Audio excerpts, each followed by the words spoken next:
आइ के ई वीडियो में हम सावित्री सत्यवान के कथा सुनाबै छी। ऐसा पहलुका वीडियो में जे मेन कथा छै ब्राह्मण और ब्राह्मणी के से हम सुनेना छी।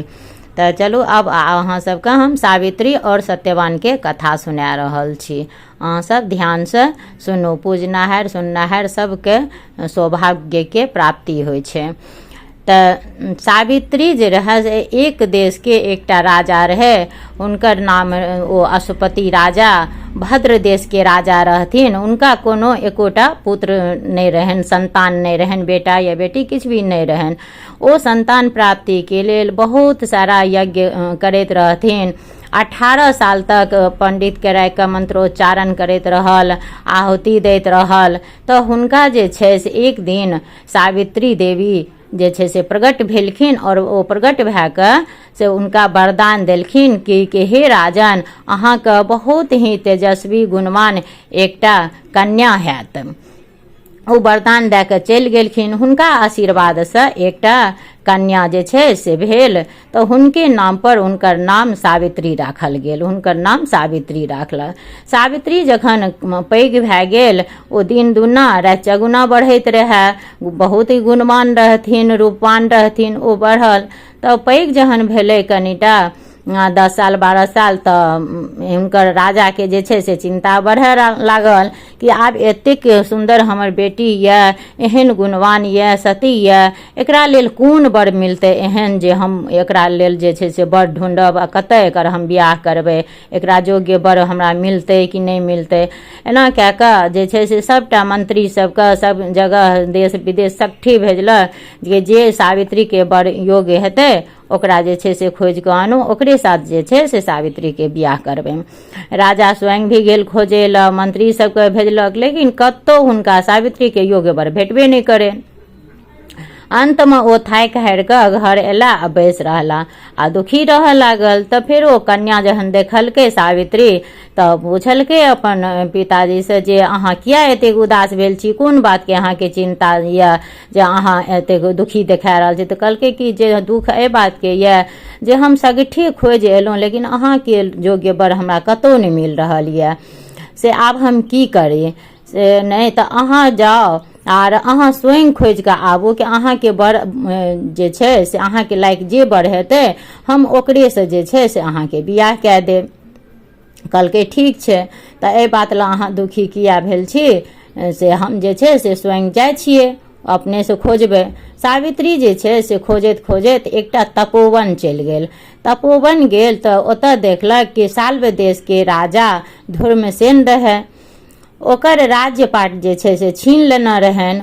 ओकर पुत्र सत्यवान के देख कऽ आ सावित्री जे छै से पति के रूप में ओकरा वरण कए लेलनि और ई निश्चय कए लेलकै जे हम एही लड़का से जे छै से हम शादी करबै। तो ओ जाके घर में बतेलखिन। फिर नारद बाबा गेलखिन, ओ पता लगेलखिन तऽ पता लागलै जे ई जे छै सत्यवान गुणवान छै, धर्मात्मा छै, बलवान छै, लेकिन एकर आयु जे छै से बहुत कम छै, ई अल्प आयु छै। 1 वर्ष बाद जे छै से एकर मृत्यु भए जेतै। ई बात जब नारद जी के पता चललै तो ओ जाके जे छै से घोर चिंता में जे छै अशुपति जे छै से घोर चिंता में ई बात जाके जे छै राजा के कहल गेलै जे सावित्री तऽ जे बर के ढूंढलक हन ओ तऽ अल्प आयु छै, ओ तऽ 1 साल बाद खत्म भए जेतै। तऽ सावित्री के जे पिता रहथिन ओ बहुत चिंता में भए गेलखिन। फेर पुत्री के जे छै से समझावे लगलखिन जे राजकुमार के अहाँ चुनि कऽ अनलहुँ हन ओ तऽ अल्प आयु छै, ओ तऽ 1 वर्ष में जे छै से हुनकर जीवन समाप्त भए जेतै। से नहीं तऽ अहाँ दोसर कोनो बर के ढूंढ लिअ, हम ओकरा से अहाँके जे छै से बियाह कए लेब, ओ अहाँके जीवन साथी हैत। ओहि पर सावित्री कहलखिन जे नहीं पिताजी, आर्य कन्या जे छै से ओ अपन पति के 1 बार वरण कए लै छै तऽ फिर दोसर बार नहीं करे छै। एहि लए कऽ से हमरा जे छै से अहाँ आज्ञा दिअ, हम ओकरे से जे छै से हम शादी करबै, हम दोसर से नहीं कए देब। बस ओ प्रतिज्ञा कए लेलखिन कि नहीं हम करबै तो ओकरेटा से शादी करब, बाकी हम नहीं कए सकै छी। तऽ सावित्री के हठ दए कऽ जे छै से सत्यवान से जे छै से बियाह कए लेलकै। राजा अशुपति जे छै से सावित्री के विवाह सत्यवान से कए देलकै आब तकर बाद ओ अपन सावित्री जे छै से अपन ससुराल चलि गेल। ओहिठाम सास ससुरके सेवा करऽ लागल आ समय बितबऽ लागल। तऽ ओ नारद मुनि जे कहने रहथिन सावित्री के सत्यवान के मृत्यु के बारे में, तो ओ बात तो ओकरा पता रहे। तऽ जखन ओ दिन एलै, करीब आबि गेलै, तकर बाद तऽ सावित्री की करे, धीरे धीरे जहन ओ लकड़ी काटे लए जाए लागे तो ओकरा पीछा पीछा जाए। और ओहि दिन से जहन कमे दिन रहले जे आब जे छै से नहीं बचते, तो 3 दिन पहिने से जे छै से उपास करनाइ जे छै से शुरू कए देलकै। किछु खाइत पीबैत नहीं रहे, भगवान के ध्यान में हमेशा जे छै से ओ अपन लागल रहैत रहे। क्या तऽ नारद मुनि जे कहने रहथिन ओ तो बात तो झूठ रहे नहीं, तैं लए कऽ जे छै से ओ अपन ओ तिथि के इंतजार में व्रत करैत रहे जे आब तऽ हिनकर एतबे दिन आयु बचले, आब तऽ खत्म भए जेथिन। तो ओ जे छै से अपन निश्चित भए के पितर सबके पूजन करैत रहे। तऽ एक दिन जहन ओ दिन एलै तऽ सत्यवान लकड़ी काटे लए जंगल गेल, साथ में सावित्री जे छै से ओहो गेलै। हुनका कतबो मना केलकै जे अहाँ नहीं जाओ, अहाँ एते कोमल छी, राजा के बेटी छी, हमरा साथे की अहाँ लकड़ी काटे लए जाए। तैयो कहलकै कि नहीं, अहाँ जो जेबै तऽ हम जेबेटा करब। आ सत्यवान के तऽ किछु बुझल नहीं रहे, हट करे लागलखिन। तऽ कहलकै ठीक छै चलू। तऽ जंगल जहिना पहुँचल सत्यवान, ओ लकड़ी काटे के लेल गाछ पर चढ़ल कि ओकर सिर में जे छै से दर्द हुआ लागले, दर्द से व्याकुल भए गेल। सत्यवान जे छै से ओ गाछ पर से नीचा उतर गेल और सावित्री के तऽ अपन भविष्य में समझ रहल रहे जे ओ की होय वाला छै। बस ओ जे छै सत्यवान के अपन गोद में ओकर सिर के राखि कऽ आ सहलाबऽ लागल। तखने ओतय जे छै से यमराज अपन दूत के लए कऽ पहुँच गेल। तऽ आब जे छै से सावित्री ओकरा लेने, सावित्री तो बहुत सती रहे, तऽ आब ओकरा गोद से ओ कोना ओकर प्राण हरि सकैत रहे। तऽ फेर ओकरा कहलकै, तऽ जे बहुत अथी केलकै जे आब एकर आयु जे छै से पुरि गेलै हन, से एकरा राखि दियौ, नीचा उतारू। तऽ जे छै बहुत हटकेला पर सावित्री जे छै से उतारि देलकै। तऽ यमराज जे छै से ओकर प्राण लए लेलकै आ चलि देलकै। सावित्री जे छै से अपन पति के सत्यवान के नीचा में लेटा देलकै और जे छै से ओकरा यमराज के पीछा पीछा चलऽ लागलै। तऽ जाइत बहुत दूर तक गेलै। आब ओहिसँ आगू जे छै से यमराज के अथी रहै, तऽ ओहि लोक में तऽ स्वदेह लए कऽ नहीं केओ जा सकैए। तऽ ओतऽ से यमराज देखलकै तऽ देख रहल छै कि सावित्री तऽ हमरा पीछे पीछे आबि रहल यऽ। तऽ यमराज कहलकै कि हे देवी, अहाँ धन्य छी से अहाँ जे छै अपन पति के साथ अहाँ तक के एतै तक रहे, जे विधि के विधान छियै ओ हेबे करे छै, से नहीं आब अहाँ घुरि जाओ। अहाँ के आयु नहीं भेलन जे अहाँ जा सकै छी, अहाँ घुरि जाओ।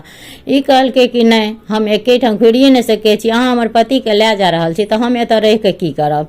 तऽ जहन खूब केलखिन, घुरि नहीं रहल रहे, तऽ यमराज जे छै से ओकर पतिव्रता देख कऽ जे छै से बहुत खुश भए गेलखिन और कहलखिन कि अहाँ धन्य छी, मांगू की वरदान मांगे छी। तऽ सावित्री कहलकै कि पहिने तऽ हम ई वरदान मांगे छी जे हमर सास ससुर जे वनवासी छै तऽ और अंधा छै, ओकर दिव्य ज्योति दए दिअ और हुनकर राजपाट जे छै से घुरा दिअ। तऽ ओ यमराज कहलकै जे ठीक छै, जाओ, अहाँके भए तथास्तु कहि कऽ भेज देलकै। फेर यमराज अपन आगू बढ़ि गेल, फेर बढ़ल, फेर सावित्री पीछा पीछा जाइए रहल यऽ। यमराज फेर उलटि कऽ देखलक तऽ कहलकै कि जे हे देवी, अहाँ वापस जाओ। सावित्री फेर भगवान के कहलखिन कि नहीं, हमरा पति के अहाँ लेना जाइ छी तऽ हम केना जायब, हम तऽ अपना पति के पीछा पीछा ही जायब। फेर ओ कहलकै कि दोसर वरदान मांगू जे अहाँ की मांगे छी। तऽ कहलकै ठीक छै। तऽ सावित्री कहलकै जे हमर जे माय बाप छै हुनका जे छै से एकोटा पुत्र नहीं छै, से हुनका कहियन जे 100टा पुत्र भए जाए। तऽ कहलकै ठीक छै, अहाँके ओहो मिल जायत। फिर ओ जे छै से ओ वरदान दए देलकै कि 100 संतान और सौभाग्य के वरदान सेहो हैत। फिर चलि देलकै। फिर तकर बाद तैयो सावित्री नहीं घूरल, यमराज आगू सावित्री पाछू। फिर उलटि कऽ देखलक तऽ देखैए कि जे सावित्री आबिए रहल छै। कहलकै कि जे नहीं, अहाँ बहुत हट कए रहल छी, अच्छा अहाँ मांगू जे अहाँ की वरदान मांगे छी। तऽ कहलकै कि जे हमरा यह अहाँ वरदान दिअ आ कि हम पुत्रवती भए जाए। तऽ यमराज फेर कहि देलकै तथास्तु। तब फिर सावित्री कहलकै जे अहाँ हमरा पुत्र होयके वरदान तऽ दए देलहुँ आ हमरा पतिके अहाँ तऽ लए कऽ जा रहल छी, तऽ हमरा पुत्र केना हेतै। आब तऽ जे छै से यमराजके माथा चकराए लागल जे बाप रे ई काज हम की केलिए, पुत्र होयके आशीर्वाद तऽ दए देलिए लेकिन सत्यवानके तऽ हम प्राण लेने जा रहल छियै, तऽ आब की करब। यमराज जे छै से एकदम जे छै से ध्यान भए गेलै। सावित्री जे छै से ओही वट वृक्षके पास जाकऽ अपन पतिके मृत शरीरके पास जाकऽ बैस रहल। आ ओकरा जे छै आब तऽ यमराज अपन हारि गेलै। यमराजके जे छै से देबऽ लागलै कि आब पुत्रवान होयके जहन हम वरदान दए देलियै तऽ एकर पति रहतै तहन तऽ पुत्रवान हेतै। तकर बाद जाकऽ जे छै से ओ चलि गेल अपन मित्र शरीर लग। ओ सत्यवानके जे छै से शरीरमे धीरे धीरे देखैए तऽ जीवन जे छै से आबि गेलै। ओकर हाथ पैर सब चलऽ लागल, उठि कऽ खड़ा भए बैस गेल, राम राम कए कऽ ओ जे छै से बैस गेला। तकर बाद जे छै से सावित्री जे छै से सारा कहानी बतेलखिन। फिर ओ दुनूटा जे छै से अपन माता पिता के पास गेल तऽ उनको जे छै से आँखि दिव्य ज्योति जे छै से हुनका प्राप्त भए गेलनि रहए। तऽ एहि प्रकारसँ सावित्री सत्यवान जे छै से चिरकाल तक जे छै से राज सुख भोग केलक और पतिव्रता सावित्री के अनुरूप जे छै से अपन सास ससुरके सेवा करैत रहल और अपन विधि विधानके साथ जे छै से वट वृक्षके पूजा करलक। सब आशीर्वादसँ, सावित्रीके आशीर्वादसँ जे छै से सबकिछु हुनका प्राप्त भेलनि।